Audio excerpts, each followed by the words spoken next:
BJP और RSS ने अपने सियासी मफादात के खातिर फिर से मंदिर मस्जिद के मसले को बड़े पैमाने पर उठाना शुरू कर दिया है। उसके मज़ाहिर जो है आपको संभल में भी नजर आ रहे हैं, अजमेर में भी नजर आ रहे हैं और भी दीगर जगह पर जो है ये सिलसिला जारी है। उसी हवाले से हमारे साथ बात करने के लिए मौजूद है जनाब हर्ष मंदर साहब, जो साबिक़ IAS अफसर हैं और ह्यूमन राइट्स डिफेंडर है और एक नामवर ऑथर भी है। उन्होंने हाल ही में इस पर एक स्क्रॉल जो .in है उस पर एक बड़ा तवील मजमून भी लिखा है। तो सर, ये जो कुछ भी सूरत हाल पैदा हो रही है, इसके पीछे क्या उनके अज़ाइम है, क्या मकासद क्या है? देखिए, आज ही इत्तेफाक संयोग से मैंने एक बहुत लंबा आर्टिकल स्क्रोल में इसी के बारे में लिखा है। बेसिकली मैं बेहद चिंतित हूँ।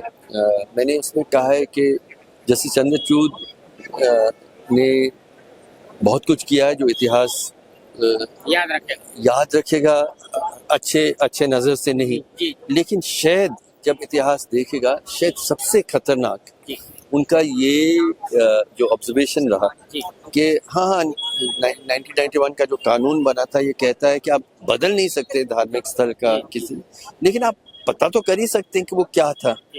मतलब इससे ये सारे सर्वे शुरू हुए और संभल के ये जो 6 मौतें हैं वो उसी के कारण से हुआ। एक बाबरी मस्जिद अयोध्या का एक विवाद एक पूरी पीढ़ी उसके असर में रही है और आज भी हम उससे उभर नहीं पा रहे हैं। आप कल्पना करें जैसे ये लोग चाहते हैं कि 3000 जगहों में ये करें, देश की क्या हालत बचेगी। हम लोग इतिहास में एक तो सवाल है क्यों पीछे जाएं, और अगर जाना भी हो तो कब तक जाएंगे। फिर क्यों मंदिर पे रुकें। मस्जिद के नीचे अगर आप मंदिर मिल रहा है, मंदिर के पीछे नीचे खोदेंगे तो वहाँ बौद्ध स्तूपा जरूर मिलेगा, उसके नीचे आप खोदेंगे तो आदिवासियों का कोई धर्मस्थल जरूर मिलेगा। तो वहाँ तक चलिए, फिर अगर उतना दूर ही जाना चाह रहे हैं। ये कोई भी देश इस तरह से एक मतलब कड़वाहट, ये धार्मिक जो कड़वाहट है वो है नहीं, उसको आप पैदा कर रहे हैं। ये संभल की कहानी कह रहे हैं कि बाबर ने 3 मस्जिदें बनाई थी, जब वो एक अयोध्या में, एक संभल में, एक पानीपत में। अब एक को तो आपने निपटा दिया, अब दूसरे पे आप आ गए। कह रहे हैं कि 1 साल पहले तक इस पे कोई ऐसा विवाद नहीं था। अब अचानक आप कह रहे हैं कि यहाँ एक मंदिर था जो भगवान ने बनाया था, जो कालकी के लिए है, जो भगवान विष्णु के वो अवतार हैं जो आए नहीं हैं, और जब आएंगे तो वो सतयुग को लाएंगे। ये कहाँ क्या ये, और under historical facts actually petition में ये लिख रहे हैं, ये हिस्टोरिकल फैक्ट्स में बता रहे हैं। अब आप कहाँ तक इसको करते रहेंगे। हम लोगों को, हमने 1991 में तय किया, हमारे लोकसभा पार्लियामेंट ने, संसद ने तय किया कि अब बस, और हम सारा पूरा इतिहास को फिर से उलट दिया है। और इसलिए मैं कह रहा हूँ कि बाकी चीजें हम फिर भी संभाल पाएंगे। ये एक ऐसा जख्म है, आप एक जख्म नहीं, आप पुरते जाएंगे, बढ़ते जाएंगे। तो सर, ये जो है, जो जजमेंट आया, अयोध्या का जजमेंट आया, उसमें 15 पेजेस है प्लेसेस ऑफ वर्शिप एक्ट पर। फिर जजमेंट में ये बात भी कही गई कि बाबरी मस्जिद जो है कोई टेम्पल तोड़ के, मंदिर तोड़कर नहीं बनाएंगे, एकदम क्लियर कट कहा गया। और ये बात भी कही गई कि ये मस्जिद तोड़ना क्रिमिनल एक्ट था। ये सब कुछ होने के बावजूद, और जो साहब ने जो जजमेंट लिखा था, हाँ, तो भगवान, तो अब ये जो कुछ भी वो उन्होंने किया है ना, पेंडोरा बॉक्स जो खोल दिया है, तो इसके जो रिपरकेशंस, जैसे आपने बताया कि बाबरी मस्जिद और राम जन्मभूमि के जो नतीजे में जितना खून खराबा हुआ, जितना देश की इकोनॉमी को नुकसान पहुंचा, सब कुछ हुआ, अब ये किस डायरेक्शन में ले जाना चाह रहे हैं देश को? वही मैं कह रहा हूँ कि जिन्होंने अयोध्या वाले जजमेंट, बहुत हम उससे असहमत हैं, लेकिन ये हिस्सा उसका बहुत अच्छा था। उन्होंने कहा कि सेक्युलरिज्म और कॉन्स्टिट्यूशन की रक्षा के लिए बहुत जरूरी है कि अब हम इतिहास के ऐसे को नहीं खोलें। आप ही फिर उसका रास्ता खोल रहे हैं। जिसने एक जजमेंट लिखा, दूसरा नहीं लिखा। मुझे लगता है कि नैतिक तौर पे, कानूनी तौर पे, पर नैतिक तौर पे बहुत बड़ा सवाली निशान हमारे चीफ जस्टिस चंद्रचूड़ के ऊपर खड़ा हो रहा है, और इतिहास उनको बहुत ही गलत तरीके से देखेगा।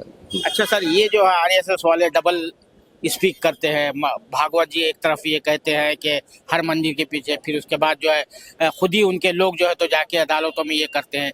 तो किस तरह से इसको जो है एक्सपोज करना चाहिए? बड़े लोग कोड भी करते हैं, लेकिन खुद ही जो है उन्हीं के लोग जाकर ये करते हैं। देखिए, आरएसएस का तो की बहुत पुरानी नीति है कि वो अलग अलग आवाज़ों में बात करते हैं। तो एक तरफ वाजपेयी साहब कह रहे हैं कि नहीं, मैं तो वहाँ शामिल नहीं होऊंगा, लेकिन जो उनके भाषण में उनको बहुत मज़ा भी ले रहे थे जब ये हो रहा है। आडवाणी जी ने पूरी यात्रा की, वहाँ पे उपस्थित थे, बाद में कह रहे हैं कि वो मेरी ज़िंदगी का सबसे दुखद क्षण था। ये सब मतलब जो उनकी राजनीति है, उनका जो आइडियोलॉजी है, बहुत साफ है। शुरू से, जब से उनकी स्थापना 99 वर्ष पहले हुई थी, उन्होंने कहा था कि मुसलमान और क्रिश्चियन इस देश के बराबर के नागरिक नहीं हो सकते, और जो हिटलर ने किया यहूदियों के साथ वो सही है, वो वही रास्ता हमें अपनाना है। तो उस रास्ते पे वो चल रहे हैं। और देश आज सत्ता में है तो सत्ता का इस्तेमाल कर रहे हैं, समाज में जहर फैला रहे हैं। हम लोग जो संविधान पे यकीन रखते हैं और मोहब्बत बराबरी का समाज पे यकीन करते हैं, हमारी लड़ाई बहुत लंबी है, लेकिन हम हताश नहीं है, क्योंकि मुझे लगता है कि मोहब्बत की ही जीत अंत में होगी। तो ये सर, अब इनके जो 100 साल होने जा रहे हैं, आप क्या समझते हैं, ये ऊपर जा रहे हैं या नीचे चले जाएंगे आगे? नहीं, अभी टिपिंग पॉइंट पर पहुंच चुके हैं, क्या समझते हैं? नहीं, मुझे लगता है कि नफरत की राजनीति, जैसे प्रधानमंत्री ने जब चुनाव के दौरान जहाँ जहाँ उस तरह के भाषण दिए, वहाँ वो हारे, ये भी सही है। लेकिन दूसरी तरफ महाराष्ट्र का जो चुनाव है, अगर उसमें हेर फेर नहीं था, महाराष्ट्र में हर जिले में पिछले 2 सालों से जिस तरह के नफरती भाषणों के सम्मेलन हुए, उन्होंने एक वातावरण बनाया, कहीं ये भी दिखता है कि शायद उसकी भी जीत हुई है।